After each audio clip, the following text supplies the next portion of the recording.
Excellent, excellent. I'm thinking all of us have to learn a little bit more, and I don't know if the New North sponsors this or the IT Alliance or whatnot, but I can envision some seminars where we're all getting more comfortable with banking online, learning how to Twitter, whatever it might be, Instagram. So anyway, give us your ideas, and I think we've got a lot of new ideas today, and we're crazy not to take advantage of those ideas and incorporate them to some of our programming for the new year. So thanks again, John, you were terrific. Now it's my pleasure to introduce a terrific IT panel, and I'm excited about these folks joining us today because they range from business folks to educators and other folks in the community that are really helping to drive the whole idea of inspiring more people to pursue IT as a career pathway. So one at a time, I'll introduce them, and Linda, you're going to be first, so if you could go down to the end, that'd be great. The first person I'd like to introduce is Linda Bartelt. Linda is Executive Director of New Era, and New Era is Northeastern Wisconsin Educational Resource Alliance. Thank you, Linda. Which is an alliance of 13 higher educational colleges in Northeastern Wisconsin. Linda has held leadership positions for Kimberly-Clark, Oshkosh Corporation, and UW-Oshkosh Center for Community Partnerships. So please join me in welcoming Linda Bartelt. All right, next up is Paul Miller. Paul is Information Officer at Thrivent Financial and oversees a team of over 700 IT professionals. Welcome, Paul. Paul has held, just a little bit more on Paul. Paul has held IT leadership positions for Schneider National, NCR, AT&T, and the Manitowoc Company, and he serves on the board of New North and the IT Alliance Executive Committee. Next up is Michelle Schuler. Michelle is co-founder and president of Women in Technology for Wisconsin. That's called WIT for short. Over 200 members representing 80 employers throughout the New North region, which has really, really been impressive. Professionally, Michelle is Director of Business Development for Excellion Partners, an IT consulting company based in Neenah. Please welcome Michelle. Next up is Javad Ahmad. Javad is president of Oracular, which is a provider of consulting and development services. Javad has very strong technology expertise and is a proven visionary and strategic leader. Javad is one of the founding members of the Amplify organization, which is an IT Alliance initiative in the Oshkosh community. Please join me in welcoming Javad. And last but certainly not least is Tanya Kilpatrick. Tanya is the Career and Technical Education Coordinator for CESA 6, which covers 42 school districts throughout northeastern Wisconsin. And Tanya has held several initiatives to help young people pursue STEM and IT career pathways. So please join me in welcoming Tanya. Greetings, everyone. Nice to see you all, and welcome. What we're going to do is first set up the problem, because I know that we talked several times, not only today, but you've seen in a lot of the media in the last few months the incredible need for IT. So first, from a business standpoint, I'm going to call on Paul to share with us. Now, you see the talent landscape, Paul, from a national basis. Tell us your perspective. Is the IT talent shortage a regional or a national issue? Oh, I think it's very clearly both. It's a capacity and demand issue across the country, and particularly in our geography. As my colleague John Krell just so eloquently noted, we live in a digital economy. And used to be we talked about the internet economy. Today it's a digital economy, and that is going to do nothing but drive the need and demand for IT talent. There are a couple of other drivers that I think about, some forces, if you will. One is a force that I resemble, and that's the baby boomer population. We are, in fact, aging out of the workforce. And I think many of us will see attrition increase in our IT functions over the next several years, over the next decade, in fact. So that's another demand driver for information technology talent. The other thing that I think is at play here is that our educational institutions, whether they're 2-year schools, 4-year schools, are churning out fewer educated and skilled and trained IT professionals than they have been over time. If you look at the trend lines, you see they are going down. So that formula, I think, is really challenging when we see demand increasing and capacity decreasing. We have to solve the problem. I think, the last thing that I would mention is that this is a problem at a national level. We are not unique in this region, in the New North, but there is something about the New North. I've been kicking around IT in this region for probably 35 years and have lived and worked in 4 different counties in the New North region. And I see a lot of this wherever I've been, whoever I talk to, and that is that this region is a really well-kept secret. When you talk to those kids graduating from school today and say, where do you want to end up? The New North is not at the top of their list. I've got a millennial who just graduated college. He said, Dad, I'm going to live in Madison, Wisconsin, Denver, Colorado, or Minneapolis, period, end of story. He started in Madison, now he lives in St. Paul. But that's a reality we have to overcome, and I think once we get talent in the area, we keep talent in the area. But that's our collective challenge. Thank you, Paul.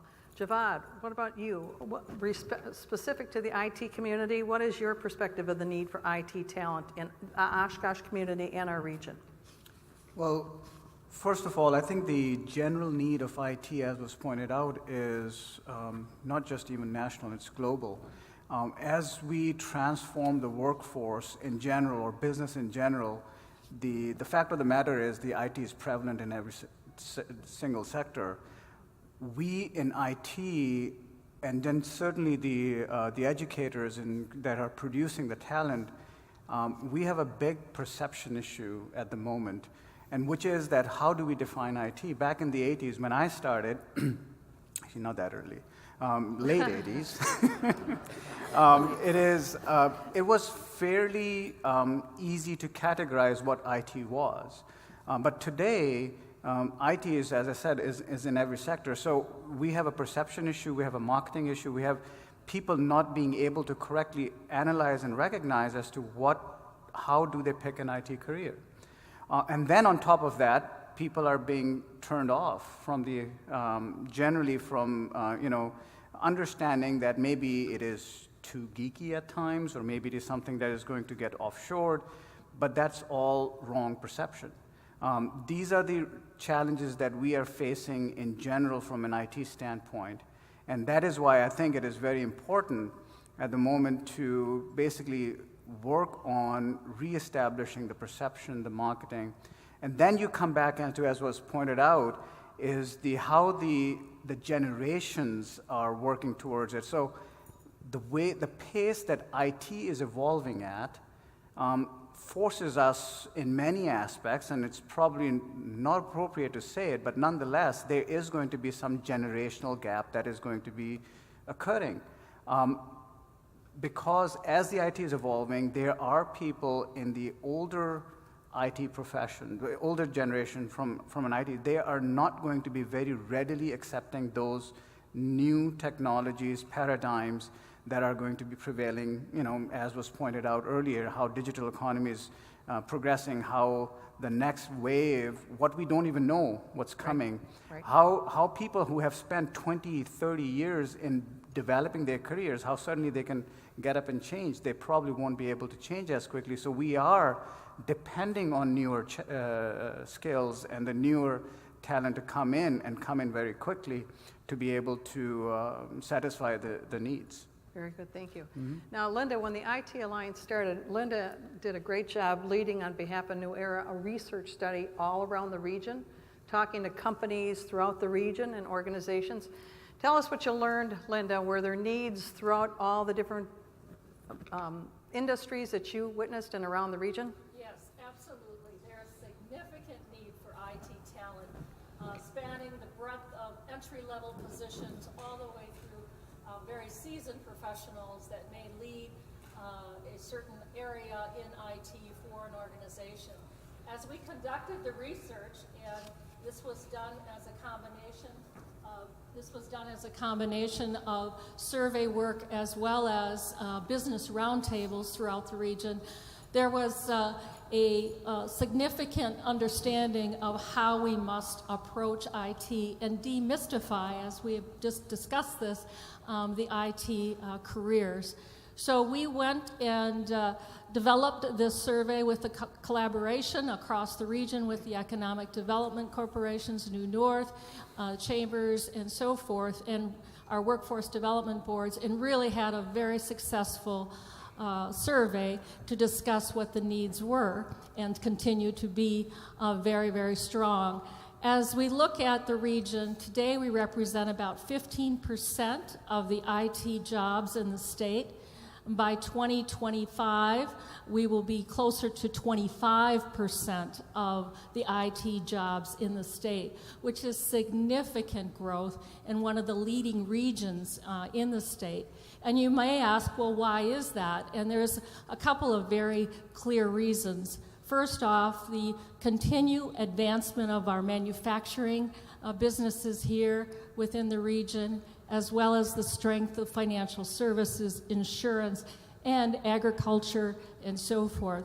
So we see this significant growth in IT talent demand, where we used the number, I think, earlier today, with about 4,000 new IT professionals in the region by 2025. Great, thank you. You've heard several people talk about perception challenges that we have here in the region. Tanya, you're working with children, K through 12, with your responsibility. Tell us, is there a perception problem with young people pursuing IT as a career pathway? Yes, unfortunately, we have a huge perception problem. And what Kathy did not talk about in the research study, Linda didn't mention the fact that even though technology is so integrated into our students' lives, that 80 to 90% of them do not consider IT as a potential career option for them. They haven't thought about that as a pathway to pursue. So it is after the initial deer in headlights look when we go in and talk about what IT careers are. They immediately respond with maintenance, and that's their first reaction as far as what IT involves. There is never a conversation or anything coming out of their mouth regarding innovation, design, consumer experiences, business operations, analytics. That doesn't enter into their frame. So because of this perception problem, Houston, we have a problem. We have now started some different initiatives in the K-12 space. Building on this 1 minute, it's not only the children, but their parents as well, Yes, right? That's correct. And the parents are what, the number one? Well, parents are the number one influencer of students' career choices. So the first thing we have to do is recognize that, and the second thing is to capitalize on that. So understanding that they are the number one influencer, we've done some different things from a marketing perspective to try to change the perception of what IT is and what you can do with IT, and the fact that you can make a sustainable wage and raise a family right here in Northeast Wisconsin. And we've done some different events in the community where just recently BMIS sponsored a open house event where we brought parents and students in. We were pleasantly overwhelmed by the response that we had from parents and students. And after that, the parents were asking all kinds of questions. So it's those types of experiences that we need to continue to have in our community to start to educate parents on not only what the careers are, but what the opportunities are right here in the region. Thank you. Michelle, my understanding is that IT is a fairly male-dominated field. Is there a gender perception blocking young girls and women from pursuing IT as a career opportunity? Thanks, Kathy. When you look at technology, it's always been viewed, yes, as a male general job, career, but women are in IT now more than ever. If you look at the statistics out there, we represent 25% of the IT careers. If you look at some of the high-profile companies, Google has 17% women in IT positions, Facebook has 15%, Apple has 20% worldwide, and those numbers keep increasing. You know, how do we get more women to look at careers in technology? It's really about changing the attitude. It's not the aptitude. Women definitely have the ability, but how do we change the attitude? We've all set it up here. How do we change that stereotype? Javad said, if you look at the stereotypes, I'm going to go back a second and how we're all raised to envision what we want to be when we grow up. Well, we can see ourselves being a nurse, we can see ourselves being a teacher, maybe a doctor, a model, a scientist, but what about a network engineer? Or what about a software developer? How about a security specialist? We can't quite vision what that looks like, and when you do vision it, you think of somebody that's nerdy, somebody that sits in a room with some boxes and cables with a computer, somebody that's not collaborative, somebody that doesn't work in groups. You're probably even thinking of a male. And we need to overcome that stereotype and really break down the careers in technology in a way that not only women, but that kids of all ages can see themselves in these careers, break them down to very little detail, very small details, as far as even as a project manager. I mean, there's this whole business side of IT that is not just all about the developer or what you would think of your traditional IT role. And so I think if we change the stereotypes and allow women to see themselves in these roles, see themselves in these technology careers, then we will get rid of the attitudes and we will have more women in technology. Great, thank you. Now, Linda, Paul mentioned this, and I just wanted to confirm it. Paul mentioned that the classes are not necessarily totally filled. Even though we have IT curriculum at many of the colleges in the region, the classes are not necessarily filled. Is that fair? And do we know why that is? Is it the perception? As we look forward, we certainly know that we have the degree programs, both at the associate level degree for the 2-year colleges, the 4-year universities with baccalaureate degrees, as well as a Master's of Data Science within the UW system. And you look at all of those, as well as in the private colleges and so forth. And so the degree programs and the ability to achieve a certain level of skill through those programs is certainly present within our region, and that's very, very important.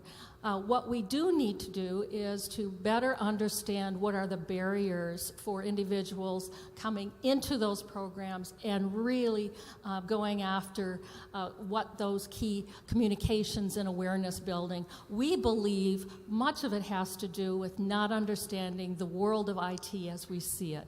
And there's data, there is also technology from the network systems all the way through to information and decision-making skills. One great element of all of the information technology and data science degree programs really builds on what was talked about today in terms of the fundamental skills of individuals that you would like in your organizations. Individuals who can think critically, individuals who can problem solve, come up with new solutions, and then apply those technologies to where it's really going to impact and add value to the organization. So that's what is taught and is part of the critical experience in higher education here in the New North region. So the question, and Tanya brought it up, well, when we looked at the research and we went into the high schools, as Tanya said, only 4% of high school seniors wanted to move forward with an IT career. And most of those students were male, and they wanted to develop video games. Now, that's a great step, that's a bright spot, but we really need to do a much better job in helping high schools as well as in the middle school, having those students understand the great opportunities that we see across this region in the organizations and businesses in utilizing highly skilled IT talent, because it's driving the businesses and their growth and their global competitiveness. Excellent, thank you. The next question's for Paul and Javad. So what are you guys doing to currently help recruit as well as develop IT talent for your respective organizations? Everything we can think of, literally. We are very intent on our recruiting programs. We develop relationships with the schools and colleges, not just in this area, but around the state, around the region, outside of the region as well. Those are very important. We actually assign some of our senior leaders to foster those relationships so that we have, credibility built on those campuses. We have full-time recruiters in our organization who do nothing but think about how to bring IT talent into the organization. What we do is we try to market our IT group and function, and what we find is that it's not so much about what job you have, it's about what does your organization represent, and why would it be good for people to join your organization? What are the benefits of being part of a culture? Much more important than what kind of coding am I going to be doing or what kind of networking equipment am I going to be working on. We have invested heavily in our IT internship program, and that is so much more than finding cousin Bob's son or daughter a summer job. It's about really recruiting the future talent of your organization into an opportunity that gives them a taste of what the culture and what the job and what the company is like. I think statistically, over 50% of interns end up in a career position at the company they interned for. So we are ramping that up with a passion. So everything we can think of. I want to shout out Shannon Full and Beth Pritzel at the Fox Cities Chamber for their great work in setting up the Talent Upload program, which actually goes out to more than a dozen campuses and actively recruits students to come and be part of a long weekend, introducing them to both the region and the employers in the region. We at Thrivent have actually hired folks out of that program in just the 2 events that we've had so far. So, literally everything under the sun. Great. Can I build on the Talent Upload 1 minute? What that is that they recruit from all sorts of different colleges around the region, like at least a dozen. But the interesting insight there is when these kids come to our area who've never been to our area before, they are so shocked at all the fabulous companies we have here. So the logos and the nameplates and the culture and the other folks that they are introduced to here is really impressive. So kudos, I want to build on that, kudos to the Fox. Like I said, we are a well-kept secret. I know, in we this really are a region. well-kept secret. So Javad. So other than the fact that putting a significant amount of real dollars into our recruiting program, so we've hired a couple of national recruiting firms, because frankly we have to look for talent everywhere, and not just focused on Wisconsin. And that is the challenge. So one thing that I was talking about earlier is in the last quarter, we have hired 4 people. They're all out of state. So that being said, the other things that we're doing, in the past, I attest to the fact that, yes, the interns work the best, except the type of work that we are in, we have to also bring in experienced people.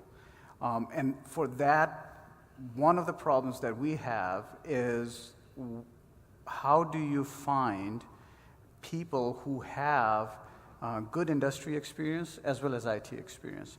And traditionally, what we have always favored is people with business backgrounds. So a College of Business degrees is with MIS focus, or somebody who has been maybe they are a computer science background, except they have been in the industry for 10 years or so, working in on a specific process. May it be in a given domain, may it be manufacturing or insurance or retail, whatever. Because at the end of the day, and that is the one thing that I work with, I try to work with College of Business at the UW-Oshkosh to try to help kind of define as to maybe what we are trying to do is to solve today's problem based on a solution that was 30 years ago. As long as we continue to separate out IT from the rest of the business, we're never going to be able to solve the problem. The way I would like to look at it, and that is basically indeed is our problem, what I just narrated, is to find people who actually have both. So is marketing not the same as somebody who's looking at a website development Right, or right. a graphic design? Like, isn't communication?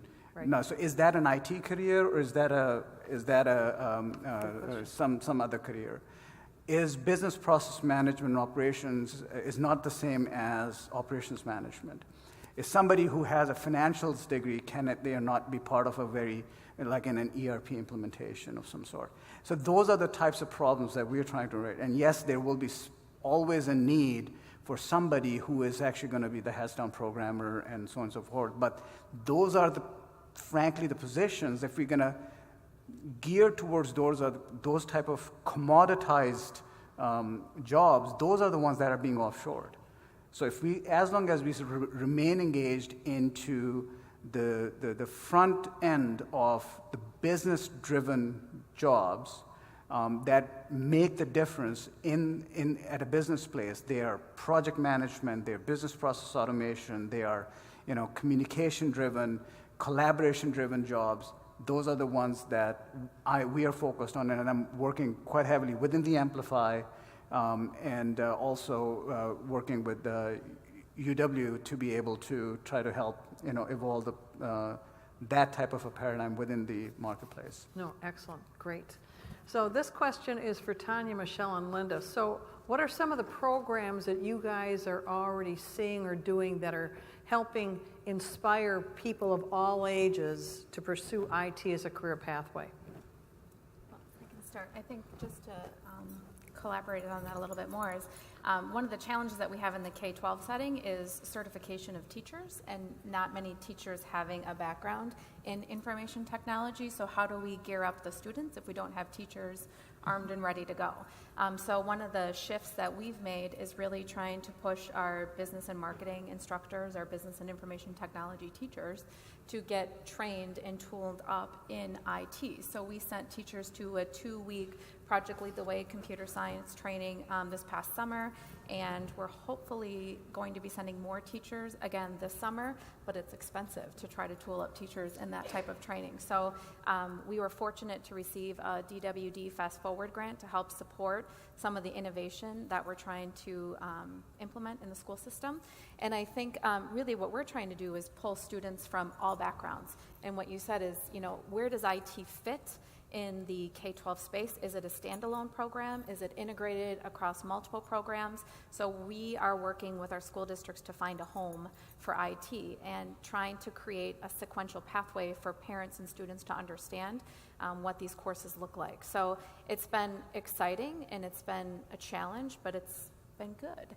And I think what's really probably the most exciting piece is that we have multiple school districts that are coming together, and they're coming to agreement as far as what courses are being offered, that the common outcomes are similar across all districts. So from an industry standpoint, it doesn't matter what school district you're going to work with students or to potentially maybe hire youth apprenticeship students from, they're all getting the same background. So that's been really exciting. We've worked with our 2-year partners and our 4-year post-secondary partners, and so we've developed a track or an academy model where students can get involved with semester courses, they can get involved in full-year AP computer IT courses, so we've got a little bit for every type of student that's out there, which is great. Excellent. Michelle or Linda, either one. I can go next. So when you look at Northeast Wisconsin as a region, we have so much going on in technology, whether it be Talent Upload was mentioned, Bar Camp, Million Cups is going on, Appleton has a hackathon, there's makerspaces. I mean, Girl Scouts are talking about STEM and technology. You look at just there is a lot going on. One of the problems that we have is how do we collaborate all of that and really communicate getting involved. And you know, I wasn't involved with the bar camp up in Green Bay, but that was for anybody of any age to come and explore what it's like to be a developer. And they had a whole day. I know a group brought a group down to Milwaukee, and they also did an event like that. But there's events like that going on in Northeast Wisconsin. So if you're willing to learn and you're willing to explore, there's opportunities out there. Women in Technology, we kicked off, for those of you that don't know about the organization, we kicked off in April. And we quickly expanded. We have over 200 members. And with that, the women in Northeast Wisconsin are really pushing for young people to explore technology careers. And so we have WIT at Work, which focuses on the professional women, and what does that look like? How do we help them cultivate their careers? We have a breakfast series that I would encourage anybody to come to. We usually average about 10 men, so the men are welcome to come at our events. You know, they're based on security, change management. Gartner came 1 month. So it's all things that everybody wants to hear and talk about. Then we have WIT on Campus. WIT on Campus is really to bridge that gap between the businesses and the school kids. I mean, what we really want to do is we want kids from young on to look at the companies that we have in Northeast Wisconsin and say, you know, this is a region I want to stay in. This is a region I want to work in. You know, just because my mom worked in, I'll use Aaron's as an example, Brilliant, doesn't mean I can't work here and I can't have a job or career that I want. I just don't have to follow in their footsteps. I want to follow in their footsteps. So WIT on Campus, UW Oshkosh was the first campus to say we want to start a WIT club. So we have an active WIT club there. Fox Valley Tech jumped on, and they have also started a WIT club along with Lakeshore Technical College and St. Norbert's College. Then we move into WIT for Girls, and that's working at that 6th through 12th grade level and really talking to them a lot about, you know, careers and just looking at what does it mean to go to college. But then also, what does it mean to look at some of these technology careers? Whether you like to play instruments, play basketball, whatever your interests are, there still lies a career out there for you somewhere.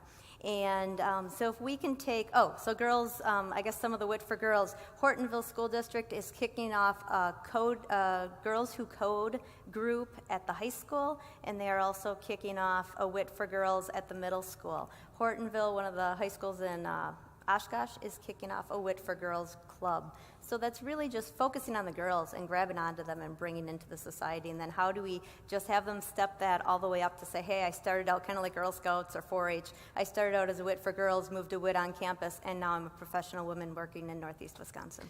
No, that's great. And kudos to Michelle and others and Kathy who helped start it up. But this WIT thing just took off overnight. I mean, Michelle was part of the IT Alliance discussions, which is not very old itself.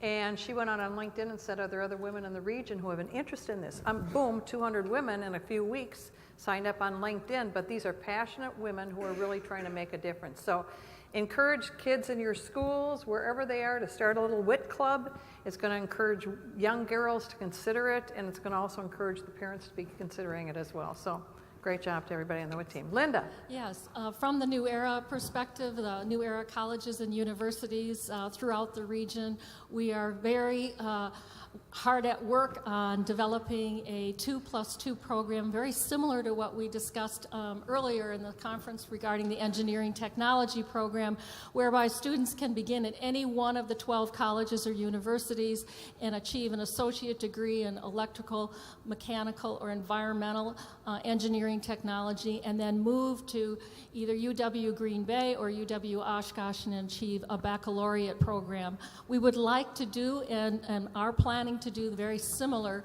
program in information technology.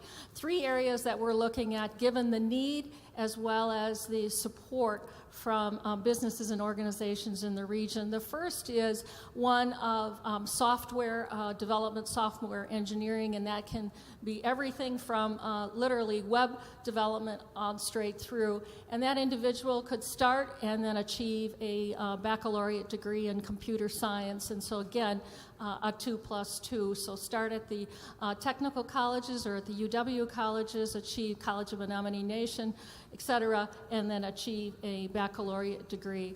The next area, which is coming all part of this business of IT and data analysis, very strong need for business analysts, individuals who can look at data and make and help provide guidance for decision makers in the organization. So at this point, we are developing that program whereby the individual would have an associate degree in business analytics and then on to a business analytics baccalaureate degree. And then finally, as we look at the management information systems from the College of Business, as well as at UW Oshkosh and also at UW Green Bay, there would be an approach to go from the technical college through the College of Business at both of those organizations as it relates to a baccalaureate. So those are some of the things that really help, and we're building off of the experience from the engineering technology, where today engineering technology is rapidly expanding throughout the region, and we have over 100 students now who are basically enrolled and committed to achieving that degree and working with the businesses and the communities throughout the region. Excellent. Well, kudos to New Era colleges and all the other colleges in the region to being really responsive and helping to support this challenge that we're facing right now. And I got to tell you, there's been so many great things that have happened in the past year. You've heard a lot of them at the K through 12, the college level, and in clubs and schools and whatnot. So just so you know, there's a lot of great efforts going on already. But I asked the business folks on the stage, Paul and Javad, and I know we've got many, many plans going into the future, marketing efforts, et cetera. But what else could we be doing? What are some of the wishes that you have from a business standpoint as to what else could we be doing from an educational standpoint at whatever level it is, training, whatever, to help support the demand that is sitting there from an IT standpoint? Well, first of all, I think earlier today you mentioned the perceived need of something over 4,000 IT jobs by 2025. I want to go on record as saying that's a low estimate. When I think about just our organization, I have to hire between 50 and 60 individuals a year. So over the course of the next 10 years, that alone is 500 or 600. So I think if we magnify that by the 18 counties in the New North region, that number is actually low, just in terms of teeing up the challenge we face. I think that everything that has been discussed up here on stage is wonderful. I think what we have to do is just amplify that and turn it up and do more of the same. This IT Alliance initiative, it's in its infancy, but there is so much interest and so much engagement. We're at a juncture now where we've been talking about actually creating more structure and a little bit more formality around that, and actually positioning someone whose full-time job it will be to foster and develop the IT Alliance, and therefore the attraction for IT jobs and careers in this area. So we all have to do our part, and I think you all have to do your part. One of those is to participate and engage in the IT Alliance and support all of these great organizations that we have. Excellent. Javad? I would say the same as let's do more of the same and continue to amplify, plug in for the amplify. But one of the things that I always throw out as a challenge is to say, okay, well, as Linda mentioned, that if you talk to any kid, they're going to talk about creating a game. Why? Because that's one thing that they are interacting with quite often. That's one thing that in their little world that they can actually see it, they can experience, and they can play. When we talk about a banking application or we talk about an employee portal, that's not what they're interacting with. That's why they're not thinking of that. So, but the other challenge that I would also throw out is that how many people at a high school level can name the president of the Chase Bank, or can name any business leader, But if you ask them who's Steve Jobs, if you ask them who is, any Larry Ellison or anybody, they probably would know that. And that is the influence that we need to capture in trying to help correct the perception around how IT is indeed prevalent. I always share the story is that I was once, a Microsoft representative was in my office, and as usual, I always ask, like, so what's your install base? It's like, everybody in the world. So, so I was like, I should really start thinking before I ask questions. But nonetheless, that is the power of technology that we have. Apple Watch was mentioned, iPhone was mentioned. We don't realize there's IT in each one of them. Mm-hmm. We can't live without IT, and that's the perception that we have to say. And that's indeed what I was talking earlier, is that we can't continue to separate it out. It is embedded, we have to accept it, we have to embrace it, and it is part of our everyday life. As long as we continue to keep it separate, we are going to think that it's a separate problem to resolve, but it is not. It is something that is part of our everyday life, it's part of our business, it's part of our daily life. And that is where, when the younger generation is going to grow up to recognize that, that's where innovation is going to continue to happen. That's where the new thinking is going to continue to come. We should be thinking, we don't know what's next. And that's really what should keep us excited. Right. Right. Right. So I'm going to ask this of whoever wants to answer it. How will we know when we've arrived? Well, from my perspective, I think if we're able to move the needle on the 4%, that's going to definitely help. If we don't start engaging more at the secondary level, we're not going to fill the post-secondary level to eventually fill the over 26% growth that's expected in our region. So we need to move the needle on that. And that's fair. And you did this great innovation academy that some of these kids didn't even know what IT was, right? Yeah. And they all of a sudden got into this program, they graduated, and we're pretty excited. Well, and I think the focus was really bringing kids from out that weren't thinking about IT. We had one student, I always use this example, he wanted to be a lawyer. And he's like, okay, I'll do this, I'll go through this program. And he was going to quit. And the great mentors from Skyline and Omni Resources worked with the student and eventually showed him that he could become a software patent lawyer. And he was all jazzed and excited about that now. So that's what he's actually going to school for. He's still going to pursue law, but from a technology standpoint. And so that's the type of examples that we need to have with our young people. And any company that would like to open their doors, we've built a collaborative approach with multiple school districts, and we're building leadership seminars and mentor experiences, so we're looking for opportunities. And if we can get them engaged, then they'll start to think of IT as a pathway. But if they can't see it, and if we don't have the programs in the school districts, they won't pursue it. Fair enough. Others?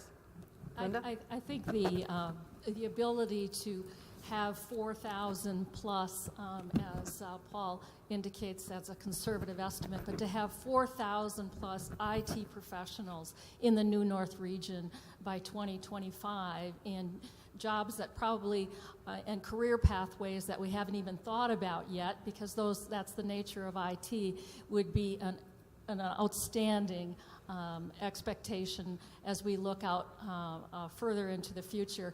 I also think from a higher education standpoint, the smoother and the more flexible and the ability to have students wherever they are to achieve an associate degree, to achieve a baccalaureate degree, and ongoing credentialing is absolutely essential.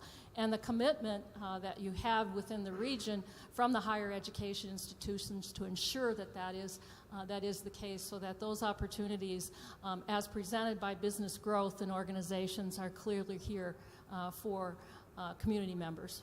Great. Any others? Well, from a business perspective, I don't know if you ever arrive, because that sort of implies you can let your foot off the gas, and I don't think we should ever do that. But the sure test for me would be when supply and demand for IT talent is a little better in balance than it is today. And that's a long journey for us. I think the demand is going to continue to increase I heard an interesting soundbite on the way driving from Green Bay to Oshkosh this morning.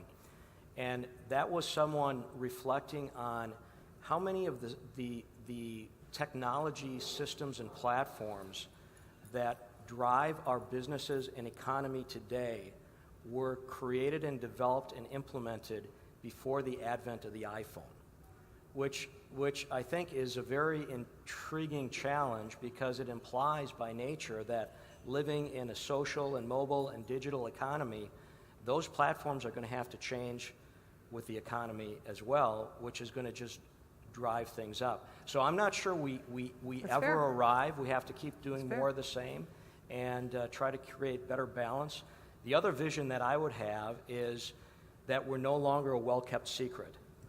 That we can compete and attract IT talent every bit as well as Silicon Valley or Silicon Alley has. That we will be a destination That's fair. where my grandchildren will say, I don't want to live in Madison, Denver, or Minneapolis, but I want to start and finish my career in the New North region. That to me is arriving. Excellent. Any others? I would say the same as I would be afraid of agreeing to that we have arrived, but the balance of supply and demand is really what should be. And when I was graduating, I think we had quite a bit of interest in IT at that time. Again, that was 1991, 1992. But over the years, it kind of faded away.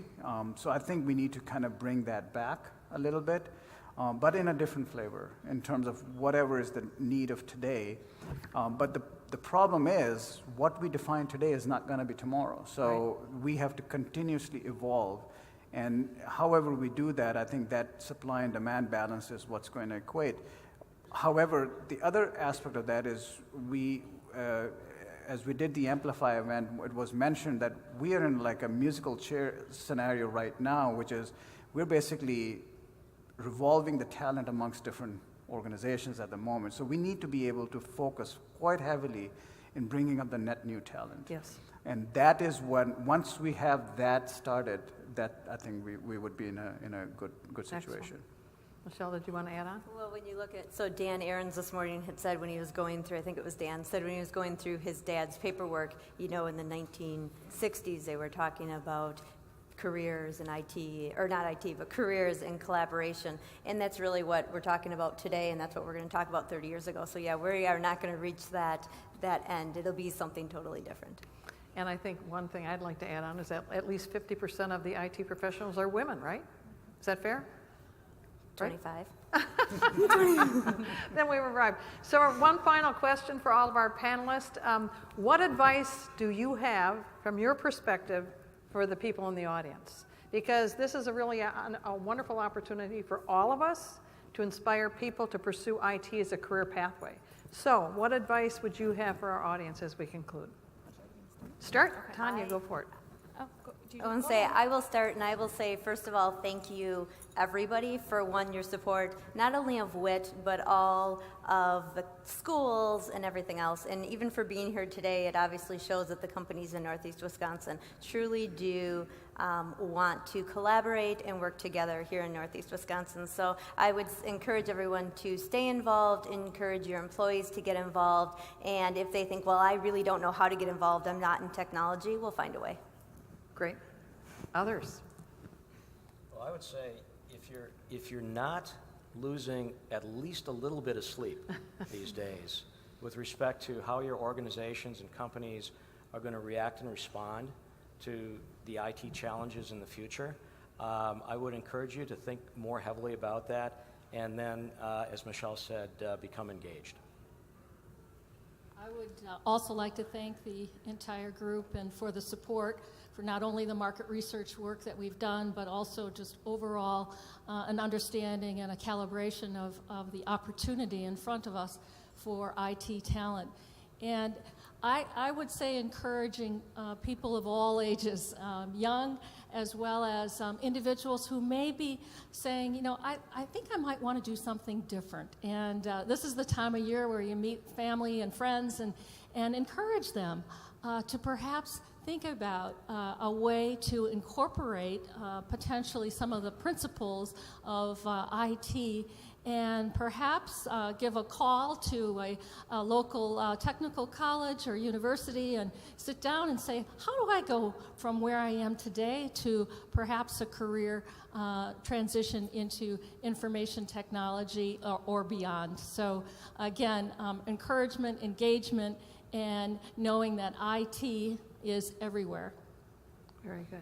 I would say that I would have everybody reflect on John's talk earlier and really embrace digital transformation, and because that's the reality right now. And the sooner we embrace it, the sooner we accept it, the sooner we get ourselves ready on all the aspects that were discussed earlier, I think that would make everybody's life much easier. Excellent. Did I miss anybody? I just think it goes back to what was already mentioned. It's just that engagement piece. There's multiple ways that you can intersect and support the work that's being done, or even learn more about how we can support the work that you're trying to do. So just engage. No, that's great. And that's what the IT Alliance is trying to do. It was created sort of out of New North Foundation because it's a build on several different initiatives that have already been made. As Paul mentioned, the structure of IT Alliance is going to get a little tighter, and we're also going to be communicating more effectively throughout the region with different initiatives that are going on, so sort of stay tuned on that. We're also working on a marketing initiative that we can be using at different levels for children, for parents, for the community.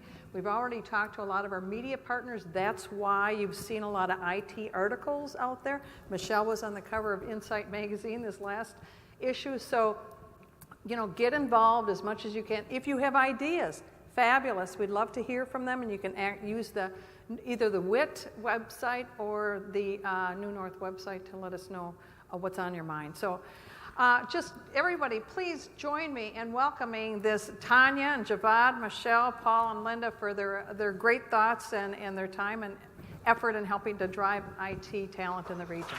Thank you. Great job, you guys. Great job. Didn't you enjoy it? Now you're going to go catch your plane. Yeah. Thank you. You were fast.